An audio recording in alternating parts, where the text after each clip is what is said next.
Assalomu alaykum. Agar sizda Word sahifalari chetlari noto'g'ri chiqib qolayotgan bo'lsa yoki ramka joylashmayotgan bo'lsa, bu video aynan siz uchun. Bugun Microsoft Wordda sahifa chetlarini, ya'ni margin va out sozlamalarni bosqichma-bosqich ko'rib chiqamiz. Bosqichma-bosqich ko'rib chiqamiz.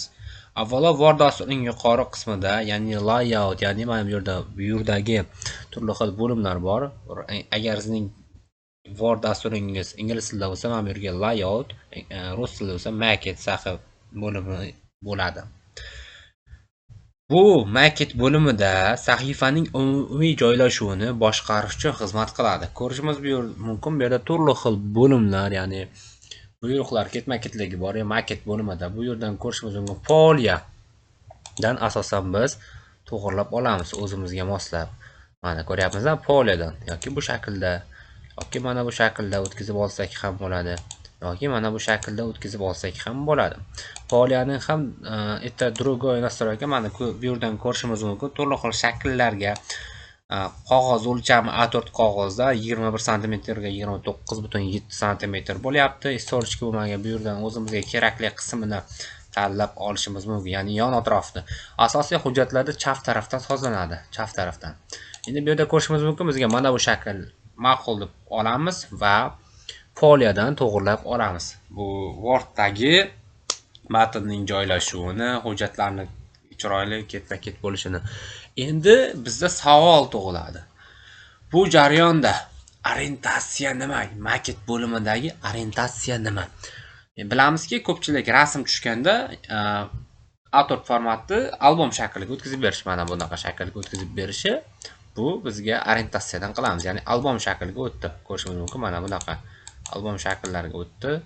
Hop, endi shuni orientatsiyadan knishkaga o'tkazib qo'yamiz. Agar biz turli xil qog'oz o'lchamlari bor, insonni bo'yi turli xil razmerda bo'lgani kabi yoki hamma narsaning o'z o'lchami bo'lgani kabi qog'ozlarning ham razmerlari bor. Mana bu yerdan xatni moslab qo'yishimiz mumkin yoki bo'lmasam tabloid, mana ko'ryapmiz-da, bu yerda turli xil qog'ozlar o'lchami bor. Agar B5 razmerda bo'ladigan bo'lsa, 18.2 sm ga 25.7 sm bo'lar ekan. Mana bu yerdan ko'rishimiz mumkin. Ko'ryapmiz-a? Xuddi shunday. Agar bu jarayonda razmerdan A5 formatga o'tkazmoqchi bo'lsak-chi, mana bu A5 format bizga eng ma'qul, eng ko'p qo'llaniladigan format bu A4 format. Ya'ni A4 formatni ko'ryapmiz-a, bu yerda 21 sm ga 29.7 sm ekan. Endi sizlarda savol tug'iladi. Bu yerda kolonki nima degan savollar ham tug'ilishi mumkin. Tayin.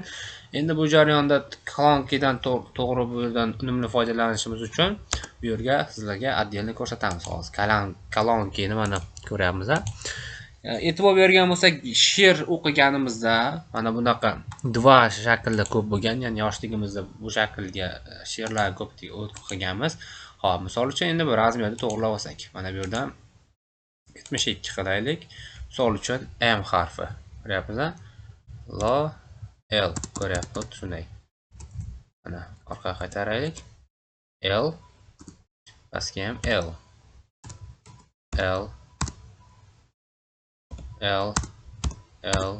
mana ko'ryapmiz-a? Bu duo shaklda. Mana xuddi shunaqa shakllarda ifodalanish. Bo'lsa, prosta L shaklda oldim. Mana shunaqa ifodalanishi bu bizga kolonkidan qilar ekanmiz. Enter tugmasini bosib, yangi qog'ozga o'tib ketdi.